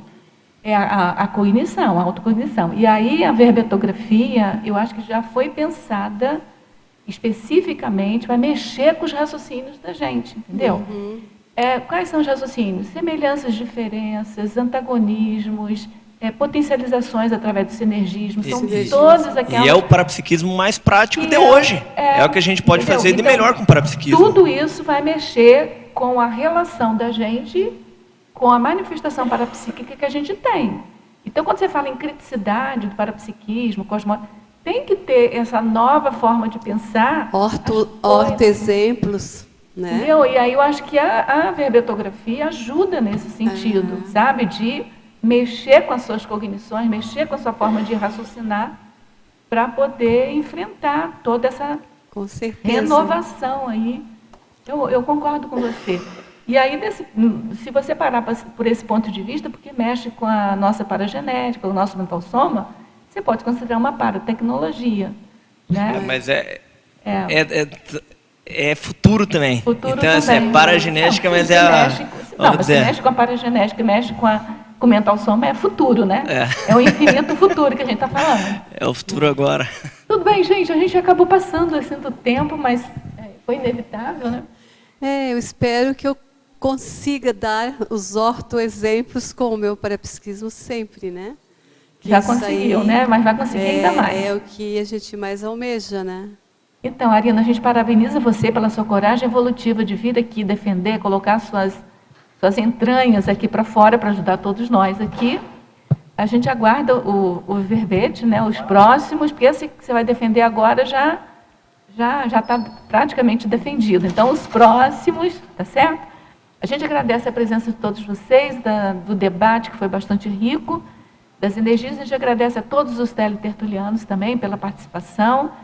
Aguardamos vocês em todos os dias, de 12h30 a 12h30 da tarde, que todo dia a gente tem tertúlia aqui, né? E a gente passa, então, para os nossos comerciais. Obrigada. Obrigada. As pontuações da tertúlia de hoje são as 39 assinaturas no livro de presença, 24 perguntas presenciais e 19 perguntas respondidas online. Hoje temos 4 recados. Mara Vargas, com 40 manobras energéticas, Fabiana Cerato, com curso Verbetografia Online, Tiago, com Inova Cities e Dalva, com curso Auto-Mega Euforização. Bom, para auxiliar na ampliação do seu acervo autoparapsíquico evolutivo, a ACIP convida a todos a participarem do curso 40 Manobras Energéticas com o professor Epicom Mário Oliveira, que acontecerá de 24 a 26 de julho, no próximo final de semana, portanto, na sede da ACIP, no Discernimento, aqui em Foz do Iguaçu.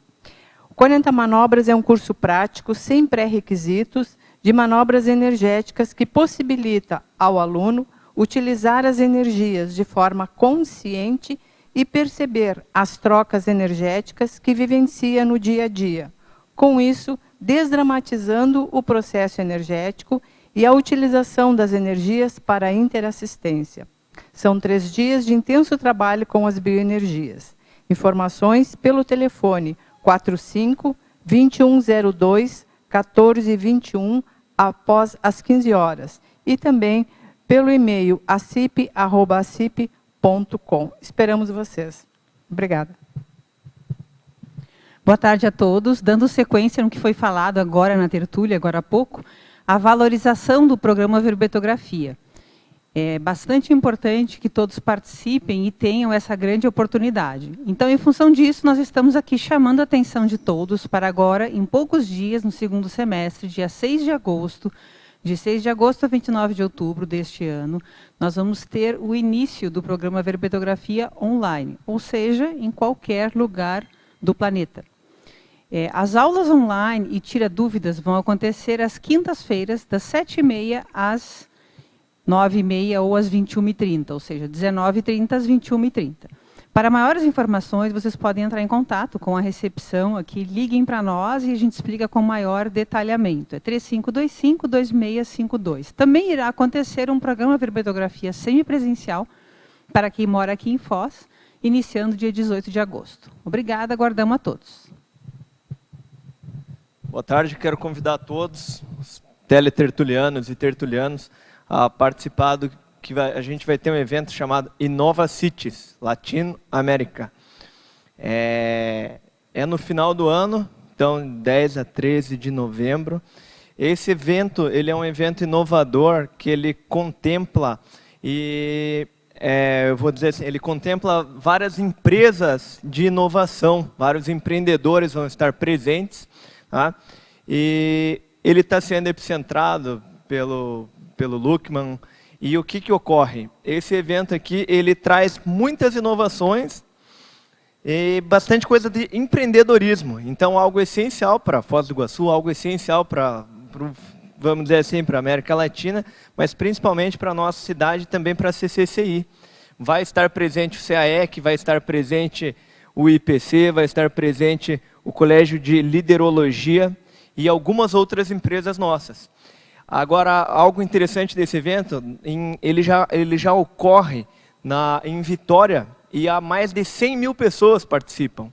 Então é algo bastante interessante que quem possa vir, venha participar, ter ideias. Ele é um evento gratuito para visitantes e também para expositores. Tá? Qualquer dúvida, o pessoal entra em contato com o pessoal Luckman, a Simone Zolê e o Fábio também estão participando da comissão organizadora, mas eu vou deixar aqui o telefone, aqui, ó, mais informações, número 45 9106 4380. Tá? Repetindo, 9106 4380. E aí tem o site da Abipir, www.abipir.org.br. Muito obrigado. Boa tarde a todos. O CAEC convida todos para participarem do curso avançado de auto-mega-euforização. Acontecerá agora nos próximos dias 24 a 26. Neste curso, o aluno vivenciará o campo energético da mega-euforização e participará de dinâmicas de captação de ideias avançadas. Toda a renda do curso será destinada para a construção do Laboratório das Dinâmicas. Os EPICONs serão Moacir Gonçalves e Everaldo Bergosini. Os interessados poderão procurar a recepção do CAEC ou através do telefone 45, nosso código de área, 3525-2652. Obrigada. Para amanhã, teremos o verbete Anticocaínomania, da especialidade Toxicologia, e o verbetógrafo professor Tiago Ornelas. Obrigado, boa tarde.